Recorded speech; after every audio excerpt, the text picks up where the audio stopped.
Sur le terrain, il y a des règles. En coulisses, il n'y a que le pouvoir. Et quand une finale de football devient une bataille d'influence, la vraie question c'est qui est le véritable arbitre? CAF Maroc, la finale de tous les soupçons. On plonge au cœur d'une affaire qui secoue, mais alors vraiment, le football africain. Et on ne parle pas d'un simple match. On parle d'une bombe lancée par Abdoulaye Sou. Le président de la Fédération sénégalaise. Exactement. Il accuse frontalement le Maroc et la Confédération africaine de football, la CAF, d'avoir orchestré une campagne de déstabilisation en marge d'une finale continentale, rien que ça. C'est une sortie d'une violence inouïe. Il brise l'omerta qui règne dans les couloirs de l'instance. Et ces mots sont choisis. Ah oui? Le Maroc n'imaginait jamais qu'une autre équipe pourrait l'empêcher de devenir champion. C'est une accusation préméditation, en fait. Oui, c'est ça. Mais, et c'est toute la question, est-ce que c'est la déclaration courageuse d'un homme qui révèle un système, ou est-ce que c'est le discours un peu amer d'un mauvais perdant? C'est exactement le nœud du problème. D'un côté, on a un récit très détaillé, une chronologie d'événements assez troublant. Et de l'autre? De l'autre, un silence assourdissant. Et en coulisses, une version radicalement différente qui dépeint un dirigeant frustré. Pour comprendre, il faut remonter le fil, bien avant le coup d'envoi. Allons-y. La fameuse guerre des nerfs. Ça commence comment, concrètement? Tout commence par une invitation, qui sonne un peu comme une injonction, en fait. C'est-à-dire? On fait pression sur l'équipe sénégalaise pour qu'elle s'entraîne au complexe Mohamed VI. Il faut bien comprendre ce que c'est. C'est le joyau de la couronne marocaine, le camp de base de l'adversaire. Donc y aller, c'est un peu entrer dans la gueule du loup juste avant le combat. Voilà, et le Sénégal refuse. Net. Bon, sportivement, ça se comprend. On veut garder ses tactiques secrètes, rester dans sa bulle. Mais est-ce que refuser une invitation, même insistante, ça suffit pour parler de déstabilisation? C'est un peu léger, non? Peut-être, si ça s'arrêtait là. Mais selon Sceaux, ce n'est que le début. Il décrit une arrivée à Rabat dans un climat glacial. C'est-à-dire pas d'accueil? Pas d'encadrement, aucune sécurité. Il raconte s'être retrouvé complètement seul face à Fouzi Legja, le patron du foot marocain, et le secrétaire général de la CAF. C'est ce sentiment d'isolement qui l'alerte. Là encore, je vais faire l'avocate du diable. Du côté de l'organisation, on pourrait dire que gérer une finale, c'est un chaos monstre. Bien sûr. Ou y voir tout de suite une manœuvre intentionnelle. C'est l'argument de la défense, si on veut. Le chaos, l'incompétence. Mais le récit de Sohoun devient plus précis. Et c'est là que ça devient fascinant. Il décrit un étau bureaucratique, un renvoi de balles permanent. Comment ça? Il explique, et je le cite, « Quand je parlais à Fouzi Legja, il me répétait sans cesse « c'est la CAF ». Et quand j'allais voir le secrétaire général de la CAF, il me disait « le Maroc a fait ceci, le Maroc a fait cela ». Ah, d'accord. Ça, c'est autre chose. Ce n'est plus du chaos, ça. Non. C'est une stratégie de confusion. On dilue la responsabilité jusqu'à ce qu'elle disparaisse. Personne n'est jamais le décideur. Donc personne n'est responsable. C'est exactement ça. Et c'est à ce moment-là qu'il dit avoir compris. Sa phrase est terrible. Laquelle? J'ai compris que nous étions menés dans un bateau sans direction. En d'autres termes, on nous a isolés et maintenant, on nous laisse nous noyer. D'accord. Le climat est posé. Suspicion, atmosphère hostile. Mais on reste dans la perception. Ça ne fait pas un scandale d'État. Pour que l'affaire explose, il faut un fait tangible. Et on y arrive. C'est le cœur du réacteur.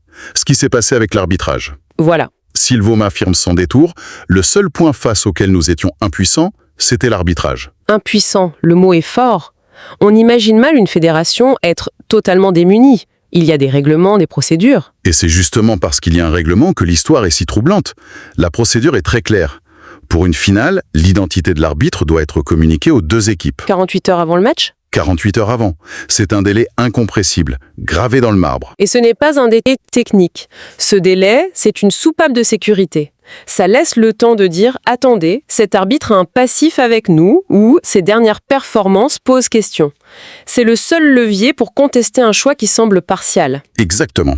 Et ce garde-fou, il a sauté. Délibérément, selon Sceaux, le délai n'a pas été respecté. Ah. Pire, l'information a été activement retenue. La délégation sénégalaise pose la question encore et encore. La réponse, à tous les niveaux, nous ne savons pas. C'est à peine croyable. La veille d'une finale, l'organisateur prétend ne pas savoir qui va arbitrer. Ça défie toute logique. Jusqu'à quand ça a duré? Jusqu'à 22 heures, la veille de la finale. L'info tombe. Et là, évidemment, le délai officiel de réclamation est largement dépassé. Impossible de contester. Le piège, selon lui, vient de se refermer. Et la justification officielle de la CAF, parce qu'ils ont bien dû en donner une. L'explication, c'est, je cite, « Nous voulions protéger l'arbitre de la pression ». C'est un peu faible comme argument. C'est une justification balayée d'un revers de la main par le président sénégalais. Pour lui, c'est un prétexte. Forcément, ça voudrait dire que la CAF elle-même n'a pas confiance dans ses propres arbitres. C'est un aveu de faiblesse terrible. Et que répond Sceaux ? Sa réponse est sans ambiguïté. En réalité, nous savons très bien que l'objectif était d'empêcher toute demande de récusation. Voilà. Pour lui, il n'y a plus de place pour l'interprétation. La manœuvre est intentionnelle, chirurgicale. C'est le point de rupture. On quitte la perception pour entrer dans la violation manifeste d'une règle qui garantit l'équité. Et là, si on suit son raisonnement, ce n'est plus juste une ambiance hostile. Non. C'est une action délibérée pour neutraliser un droit essentiel d'une des deux équipes. C'est exactement à ce moment que son discours change de dimension. Il élargit le champ. Ce n'est plus juste une finale. C'est le portrait d'un système. Et il lâche cette phrase, qui pèse extrêmement lourd. Laquelle ? Jamais un pays ne s'est opposé au Maroc de cette manière. On bascule complètement. On quitte le sport pour la géopolitique du football. Mais cette influence, ce pouvoir, d'où viendrait-il ? Selon lui, c'est un triptyque. D'abord, la position de Fouzi Lekja. Il est président de la fédération marocaine, mais aussi vice-président très influent de la CAF. La double casquette, ça brouille les lignes. Ensuite, les moyens financiers considérables du Maroc, qui investit massivement sur le continent. Et enfin, une conséquence directe, une forme de crainte chez les autres fédérations. Ces mots, c'est « beaucoup de pays n'osent pas aller contre leur volonté ». Ce qu'il décrit, c'est la mécanique du soft power, mais dans ce qu'elle a de plus brutal. Et du coup, le silence des autres fédérations. Celles qui se sont empressées de féliciter pour l'organisation parfaite. Ça prend une autre saveur. Oui, ce ne sont plus des messages de courtoisie, ce sont presque des actes d'allégeance. Mais il ne s'arrête pas là. Il va jusqu'à la mise en accusation frontale de l'institution elle-même. La charge est d'une violence rare. Qu'est-ce qu'il dit ? Le Maroc contrôle la CAF, il faut le dire. Ils tiennent tout entre leurs mains et décident de tout. Là, on atteint un point de non-retour. C'est une déclaration de guerre. Il n'accuse plus une décision, il accuse l'organe directeur d'être un instrument au service d'une seule nation. Il le sait. Et il sait qu'en disant ça, il s'expose à des sanctions, extrêmement lourdes. C'est le geste d'un homme qui estime n'avoir plus rien à perdre. Pour lui, toutes les lignes rouges ont été franchies. Le silence n'est plus une option. Il faut quand même apporter la contradiction. Du côté marocain et de la CAF, la lecture est à 180 degrés. Évidemment. Officieusement, on parle d'une organisation saluée par presque tout le monde. On décrit les accusations sénégalaises comme l'expression d'une culture de la suspicion, une tentative de créer un scandale pour masquer la défaite. L'argument du mauvais perdant, classique. Voilà, mais la précision des accusations de Sceaux, notamment sur le non-respect du délai des 48 heures, c'est un fait, c'est difficilement contestable. C'est un fait. Et c'est ça qui rend l'affaire si complexe. On a un fait avéré et deux interprétations opposées. D'un côté, manipulation délibérée. De l'autre, erreur de gestion. Et ce que Sceaux met en lumière, au fond, ça dépasse juste ce match. C'est une tendance de fond. L'imbrication de plus en plus forte entre les pouvoirs politiques et les instances sportives. Où s'arrête l'intérêt sportif et où commence la raison d'État. Il accuse le Maroc, mais en fait, il expose une faille de tout le système. Et en brisant le silence, il force tout le monde à se positionner. Absolument. De la pression psychologique à la manipulation des règlements, son témoignage dessine les contours d'un système où l'équité sportive serait secondaire. Il a sciemment brisé en tabou. La question n'est donc plus seulement de savoir s'il a dit la vérité.